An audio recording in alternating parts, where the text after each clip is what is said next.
আসসালামু আলাইকুম। ওয়ালাইকুম আসসালাম রহমতুল্লাহ বরকাতুহ। এটা আপনার বগুড়া জেলা আগামী জাতীয় সংসদ নির্বাচনে আজকে মধ্যরাতে জরিপ চলছে। আগামী জাতীয় সংসদ নির্বাচনে আপনি এদেশে কোন দল ক্ষমতায় দেখতে চান? বাংলাদেশ জামাত ইসলামী জোট, অপরদিকে আছে বিএনপি।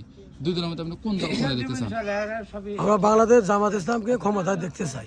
কেন আপনি জামাত ইসলামী ক্ষমতা এলে পরে ইনসাফ পাবে, মানুষের অধিকার ফিরে পাবে, মানুষের নিরাপত্তা পাবে, মানুষের যাতে শান্তি এসে যাবে।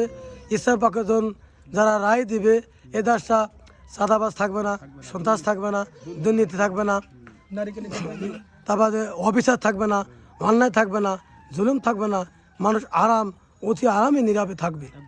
তাহলে এই দেশটা যদি কোরআন দেশটা তৈরি হওয়া যায় তাহলে মানুষ সকলেই অধিকার ফিরে পাবে ইনশাআল্লাহ। এই জন্য আপনি চাচ্ছেন যে আগামী জাতীয় সংসদ নির্বাচনে ইসলামী জোট জামাতের সম্মতিতে যে 11টি ইসলামী জোট, ওই দলকে আপনি চাচ্ছেন এই দেশে যাতে এই সরকারের জন্য তারা গঠন করে।